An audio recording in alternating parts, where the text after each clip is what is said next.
L'épisode commence avec un pêcheur fou qui, après avoir attrapé un poisson, le torture en riant de façon maniaque. Soudain, une alarme retentit.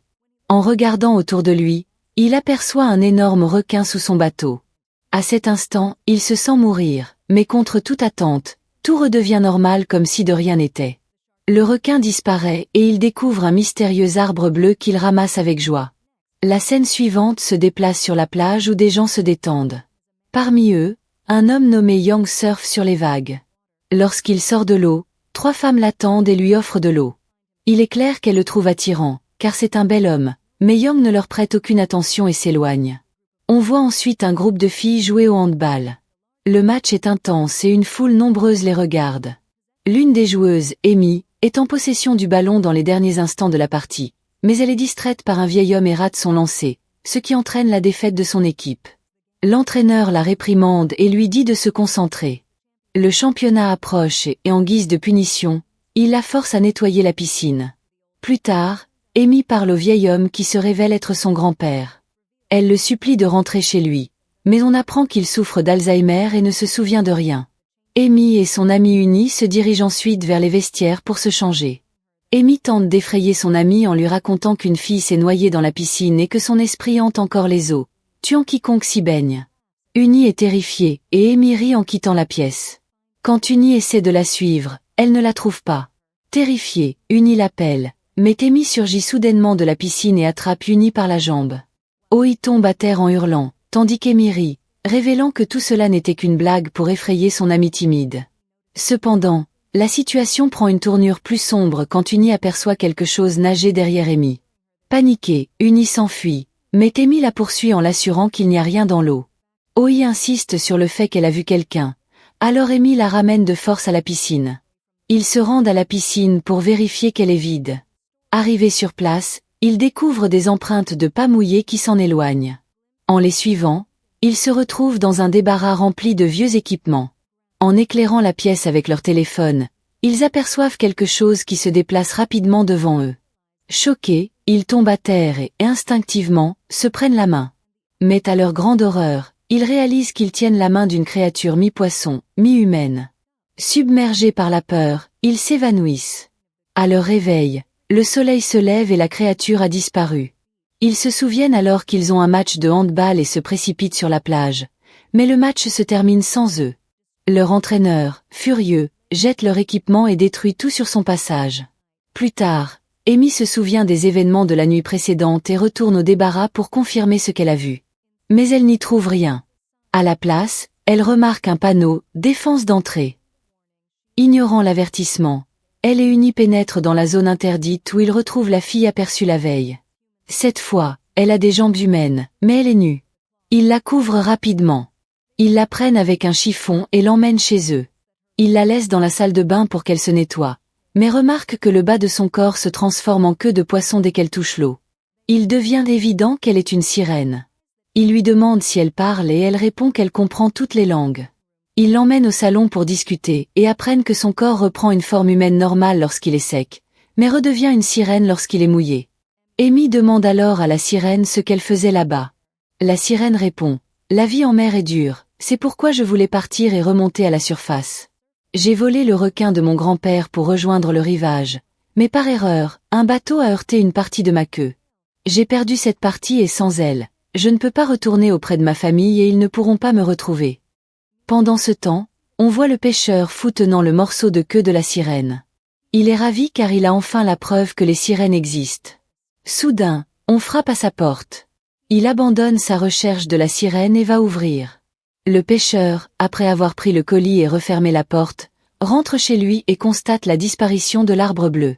Paniqué, il se met à sa recherche et entend le miaulement d'un chat. En se retournant, il aperçoit le chat tenant l'arbre dans sa gueule. Alors qu'il s'approche, l'animal saute par la fenêtre. Le pêcheur se lance à sa poursuite, mais le perd de vue. Le chat finit par entrer dans la maison de Yang. Yanggong, perplexe, prend l'arbre des mains du chat et ressent une étrange sensation. Au même moment, la sirène est avec Amy et ses amis. Elle leur annonce « J'ai le pouvoir de restaurer la mémoire des gens ». Amy l'emmène ensuite auprès de son grand-père. La sirène lui parle brièvement et ses souvenirs lui reviennent. Il reconnaît Amy, submergée de joie. Elle serre son grand-père fort dans ses bras, peinant à croire ce qui vient de se passer. Cependant, la sirène remarque que ses pouvoirs se sont affaiblis depuis la disparition de l'arbre bleu. Amy décide d'aider la sirène à retrouver l'arbre disparu afin que la guérison de son grand-père soit durable. La sirène, ravie, déclare « C'est la première fois que je me fais un ami humain ». Le lendemain, Amy et la sirène va à l'école ensemble. Amy la prévient « Faites attention à ne révéler à personne ta nature et reste loin de l'eau ». La sirène le promet et, dans son excitation, tente de sauter par-dessus le mur de l'école. Mais Amy la retient et elles entrent par le portail. Une fois à l'intérieur, la sirène est ravie par tout ce qu'elle voit. Plus tard, lors du match de l'école, un ballon vole vers elle. Instinctivement, elle le frappe avec force, l'envoyant au loin. Les garçons alentour sont stupéfaits par sa force. Amy conduit la sirène à leur classe où elle commence à avoir des comportements étranges, comme jouer avec des crayons et prendre des selfies. À un moment donné, elle tache accidentellement le visage d'une fille nommée Jean avec de l'encre. Furieuse, Jean s'approche de la sirène et exige qu'elle se nettoie le visage. La sirène essuie le visage de Jean avec sa main mouillée, enlevant sans le savoir son maquillage. Jean sort de la classe en trombe, en colère. Plus tard, la sirène et ses amis rentrent chez elle en riant des événements de la journée. Soudain, la sirène sent que l'arbre bleu disparu est tout près. Elle se précipite tout à sa recherche. Pendant leur recherche, la sirène entend une voix appelle à l'aide. En la suivant, elle découvre une tortue perdue. Amy et ses amis sont stupéfaits de voir que la sirène peut parler aux animaux. La sirène explique que la tortue est loin de chez elle et la ramène à son habitat naturel. Yang apparaît, ravi d'avoir retrouvé sa tortue. Il remercie la sirène et invite tout le monde à entrer. Amy et ses amis sont impatients de passer du temps avec Yanggong, car c'est un athlète célèbre et très beau. Pendant ce temps, la sirène explore la maison de Yanggong et parle aux poissons de son aquarium. Elle apprend ainsi que l'arbre bleu disparu est toujours là, mais qu'il ne brille plus, son pouvoir semblant s'être dissipé. En voyant l'arbre, la sirène est choquée de constater qu'il n'a plus son éclat habituel. Yanggong, ignorant son importance, la remercie encore d'avoir ramené sa tortue.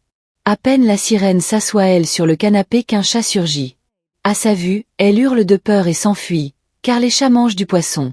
Yanggong la rattrape et la regarde attentivement, réalisant qu'il l'aime aussi. Elle commença.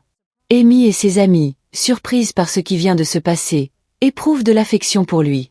Elles quittent la maison ensemble, mais Jean et son groupe les remarquent en sortant de chez Yang et sont jalouses. De retour chez elle, la sirène parle de Yanggong toute la journée et exprime le désir de retourner auprès de lui. Amy, surprise, lui demande pourquoi.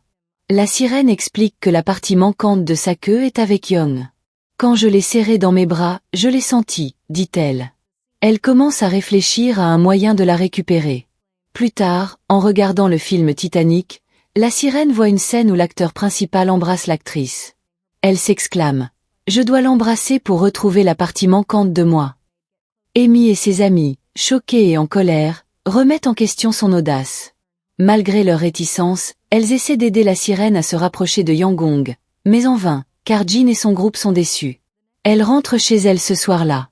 La sirène passe des heures à dessiner Yanggong jusqu'à ce qu'elle s'endorme d'épuisement.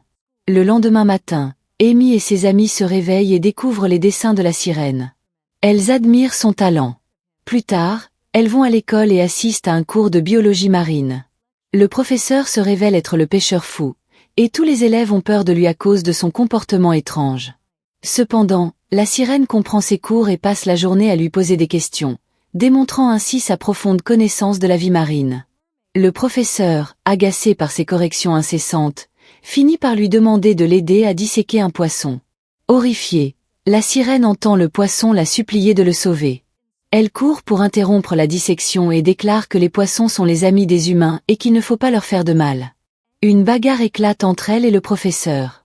Amy et ses amis accourent pour aider Yang. Témoin du chaos, Yang ramasse le poisson avec colère et saisit la main de la sirène. Ensemble, ils quittent la classe, laissant les autres élèves sous le choc. Ravie, la sirène monte sur la moto de Yang. Ils arrivent à la mer où elle relâche le poisson en lui disant « Tu es en sécurité maintenant, tu peux rentrer chez toi ».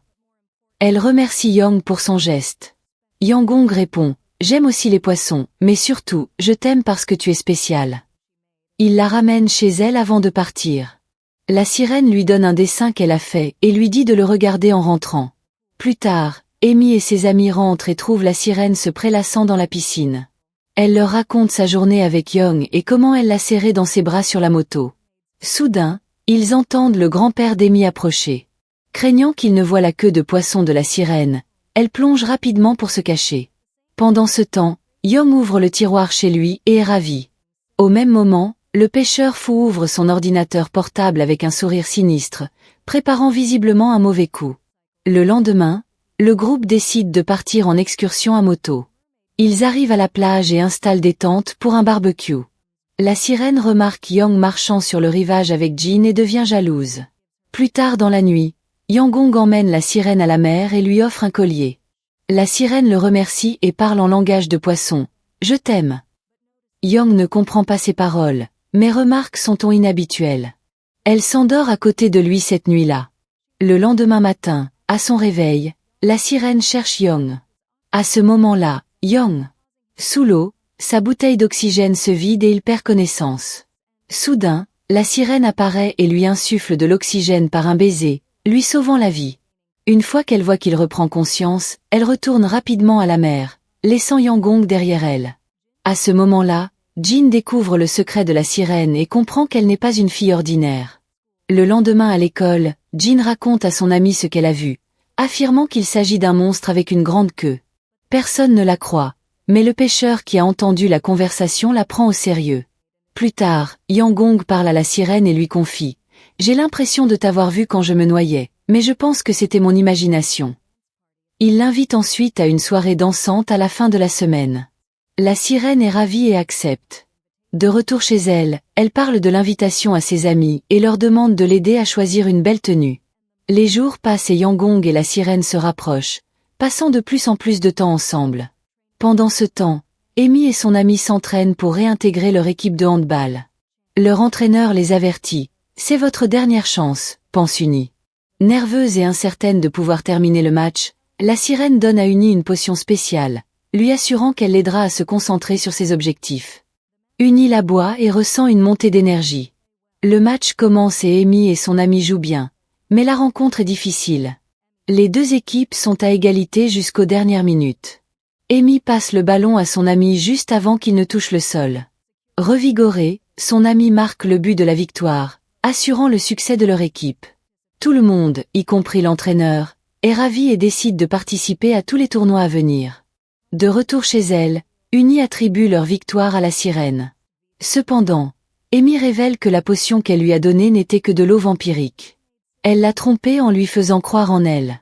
Plus tard, la sirène, assise avec son grand-père, l'air soucieux, confie « J'ai fini par aimer cet endroit et je veux rester avec Amy et ses amis, mais ce n'est pas mon monde. Un jour, je devrais retourner à la mer. » À ce moment-là, un jeune garçon arrive avec un mot de Young lui demandant de le rejoindre à la piscine. Folle de joie, la sirène se précipite vers la piscine, mais elle y trouve Jin qui l'attend. Jin la bouscule. Dans l'eau, exposant sa queue de poisson à tous, JY avait intercepté un message de Young, piégeant la sirène pour l'humilier. Yanggong arrive et découvre le secret de la sirène, réalisant qu'elle cachait la vérité. Furieux et blessé, il s'éloigne malgré ses tentatives d'explication. Jin tente de profiter de la situation, mais Young lui dit froidement « Je ne veux plus jamais te revoir ». Pendant ce temps, Amy et ses amis remarquent la disparition de la sirène et commencent à la chercher. Elles entendent Jin annoncer au micro de l'école qu'un monstre rôde dans l'établissement et que si quelqu'un veut le voir, il doit venir à la piscine. Une foule d'élèves se précipite vers la piscine, mais Young arrive le premier, craignant pour la sécurité de la sirène. Lorsqu'il arrive, il trouve la piscine vide et découvre les amis de Jin ligotés à proximité. On découvre alors que le pêcheur a kidnappé la sirène et l'a emmenée dans son laboratoire. Il révèle son plan sinistre. Quand j'étais jeune, j'ai vu une sirène, mais personne ne m'a cru. On m'a traité de fou. Maintenant, je vais prouver au monde que les sirènes. Amy et ses amis réalisent ce qui s'est passé et élaborent un plan de sauvetage.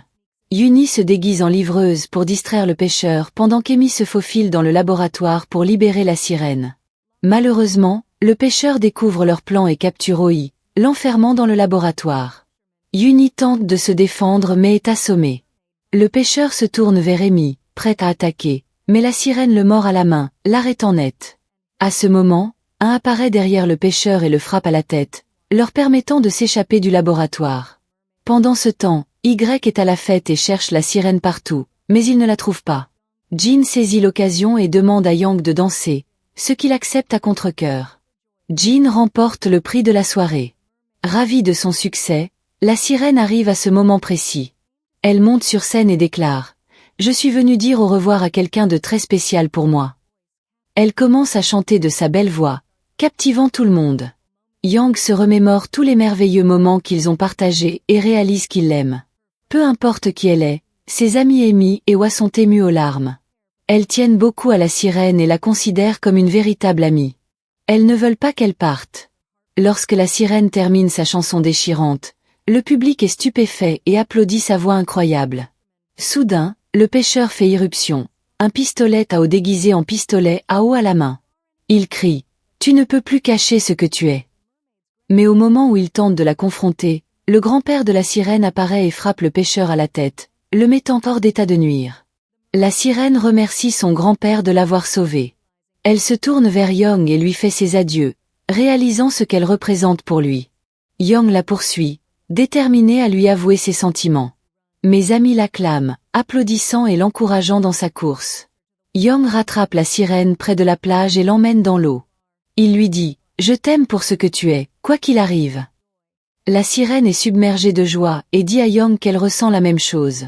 Cependant, Amy et Uni sont visiblement bouleversés, comprenant que la sirène a l'intention de retourner dans son monde. « Supplie-nous, ne nous quitte pas, tu es notre ami, promets-nous de venir nous voir souvent. » Dans un moment doux amer, la sirène plonge dans la mer pour retourner dans son monde. Une grande baleine apparaît et l'emporte. Elle fait ses adieux à ses amis, Yang Yanggong, Amy et Oi, les larmes coulant sur leurs joues. Amy crie « Je ne vous oublierai jamais ». La sirène disparaît sous les vagues, entourée par la beauté de l'océan et de ses créatures, retournant dans son monde. Abonnez-vous pour plus de vidéos comme celle-ci. Appuyez sur la cloche et partagez-la avec vos amis.